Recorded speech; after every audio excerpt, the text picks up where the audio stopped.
All right, Jericho Road Church, today is our sixth and final study here in the book of Judges. And these final 5 chapters, they read very differently than the rest of the book has. See, instead of introducing a new judge, these chapters were written to give us a closer look at the evils that Israel was doing. See, up until now, we would only read that Israel, quote, did what was evil in the sight of the Lord. But what does that even mean? What does that even look like? Well, in Judges chapters 17 through 21, they were written to show us, up close and personal, what some of these evils looked like. The author gives us 2 case studies, 2 events, as just a taste of the evil that was happening. Now, in both cases, the author repeats a very important phrase. He says, everyone did what was right in their own eyes. Think about that for a second. What does that mean? That everyone did what was right in their own eyes. And it means that each person got to decide for themselves what was right and what was wrong. And we actually still have this today, only you hear it more as what's true for me is true for me, and what's true for you is true for you. Or if you're younger, more hip, you say, you do you. And what this creates, it creates a world where no one gets to say, hey, you're wrong, or no, you can't do that. Because if you get to decide what's right for me, if I get to decide what's right for me, then who are you to say that that's not right? How dare you say that I am wrong? And we're terrified to disagree with anyone for this reason, because most of all, we are afraid of being offensive. We're afraid of offending others. And as long as people are their own authority, they're their own top authority in their own life, then anything that's objectively true that they disagree with will automatically offend them. Now this, in my personal opinion, I think this is the greatest reason for atheism and for why people don't want God or believe in God. Because if we believe in God, then we must also accept Him as the authority over our life.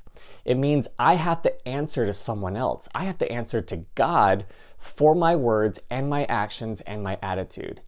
It means that right and wrong are not decided by me, but rather they're decided by God.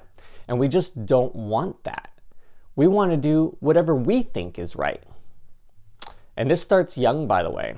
No one has to teach a toddler, how to steal toys or how to steal food.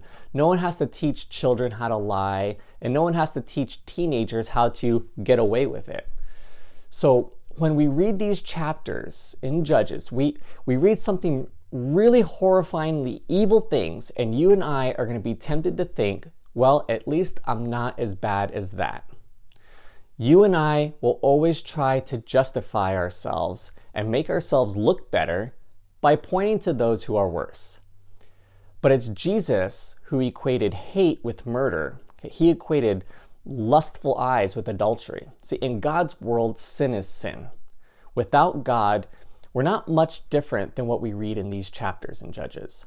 See, in fact, as our country even becomes increasingly more distant from God, what do you notice happening even in our own country? Things are kind of a mess right now. See, I taught this lesson to the youth group by playing a board game one time. Only this time, I told each person that they're allowed to make up their own rules. So of course, they made up rules that allowed them to win. But when the next person would make up a new rule that allowed them to win, and the whole game was a mess. See, rules aren't bad. Rules actually give us a pathway to win. And God's rules, if He's good, He gives us a pathway to win at life. See, to be truly a good person, takes following a truly good God.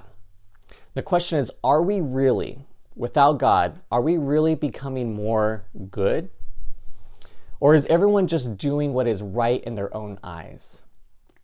And how's that working out for us? See, I think we need God. And I think our country needs God, and I think our families need God. Because I really do believe God is good, then I can believe that what he says about right and wrong is what's true. If everyone can submit themselves to play by God's rules, then I think that there would be more peace and there would be more harmony. So Jericho Road Church, I hope this 6-week study helped you and blessed you. See, may the book of Judges remind you and I that we as human beings were not as good as we think. But also, thankfully, that God is as merciful and as kind as we are told. I am most comforted to know that even as an imperfect and flawed person, that Christ still died for me. That no matter how many cycles I go through of being disobedient to God, and I do it over and over again, and I fail him over and over and over again, that he's never going to give up on me.